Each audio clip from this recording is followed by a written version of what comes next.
sobre todo tamén aos ponentes que desde logo temos moito que aprender. Eu simplemente trasladar os 4 cousas porque creo que é moi importante. Eu creo que a Diputación está a traballar non só co plan único dos concellos, senón a nivel desde cooperación, onde me toca estar aquí como diputado, pois, en materia fiscal, en materia recaudatoria, prestando asesoramento aos concellos. É algo que non se ve, pero que se está a facer aquí día a día. Un pouco iso a nivel Diputación. Outra tamén me toca falar nunha provincia onde, bueno, teño o orgullo de tamén ser diputado provincial por terceira vez. Levo 22 anos nun concello rural como alcalde e, bueno, un pouco Santiago, eu tamén son da Resistencia. Non só eres de Castroverde, senón que eres de Furís, ao lado da miña casa. Aparte disso, estou moi orgulloso de que o veras mencionar o meu povo, cual tamén me sinto moi orgulloso. Pero cando digo que son da Resistencia, resístome a que se fale moito durante vendo unha provincia eminentemente agrícola e gandeira que cada vez hai menos terra, cada vez há máis árboles descontrolados. Non houve, nin se invertiu en políticas agrarias nunha provincia que ten un futuro inmenso. Dentro de uns anos necesitaránse, como dirixentes tamén, esos alimentos. Cada vez temos menos terra, cada vez logo cobramos tan poucos gandeiros da FAC, 200 millóns de euros, como gastamos 90 en incendios forestais. Logo ven un político de turno que traza unha línea desde San Cosme de Barreiros, pasando por Castroverde e acabando en Monforte, que ao final a meteu no caixón dicindo que aquí é eucaliptos sí e aquí é eucaliptos non.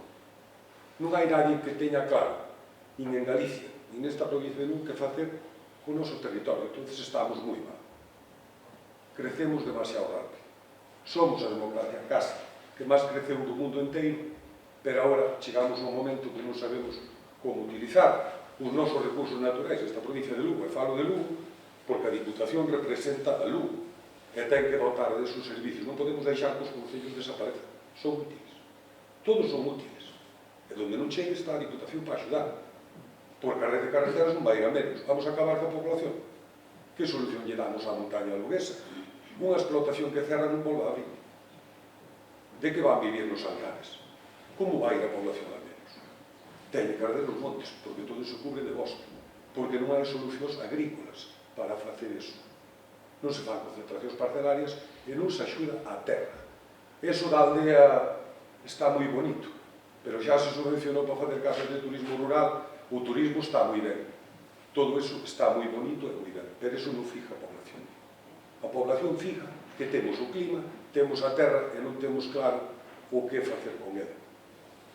Os carballos e os castiñeiros tamén se producen en Vimianto e na Costa da Morte.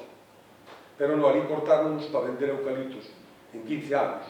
E agora dícenos os do oeste que bonitos son os carballos. E o que está ali nos Ancares, en Navia Suarna, en Cervantes, dicille: é usted que cree? Eu de que vivo? De que usted veña ver os meus carballos, que non os podo tirar, non podo plantar, declarar unha red natura, políticas que acaban co despoboamento. Hai que haber compensación territorial dun lado e do outro para facer todo iso. O que dis da terra, entende perfectamente. As silveiras, o mal uso agrario, todo iso está levando a unha desertización e un abandono do mundo rural. Quen vai volver a fijar población para o mundo rural? Pechan os bancos en moitos sitios, pechan os servicios, en nada pecharán moitos colegios. Por qué? Porque non habrá nenos, porque nadie se queda na terra.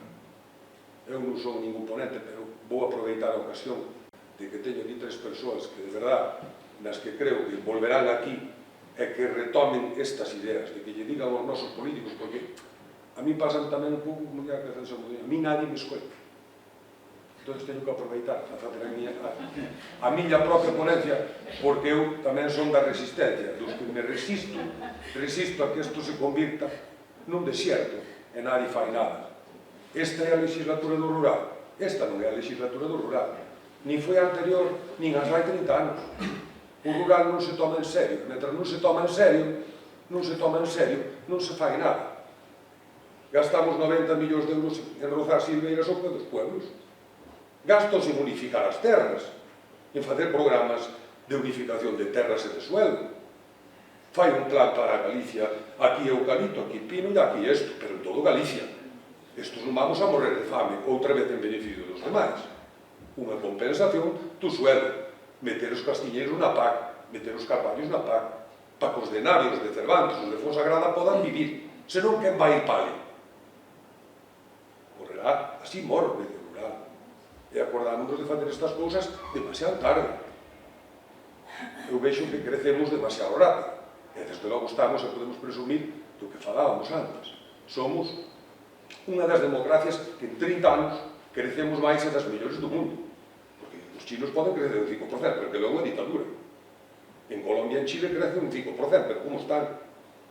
Aquí estamos mellor, pero podemos estar moito mellor. En Galicia non se fixeron os deberes. Temos o clima. Logo non podemos inventar aquí agora facer grandes, non sei, grandes empresas. As nosas empresas témolas aquí, co clima, co terreno e ca produción de alimentos. Pero se temos unha desordenación territorial tan grave e tan grande que nadie fai nada por ela, morremos. Morremos porque nadie quere quedarse no campo. Nadie quere quedarse na agricultura. E a nosa provincia, queramos ou non, temos que votar mal da Diputación, pero de nós mesmos e dos concellos. O noso potencial son os pequenos concellos e a Diputación.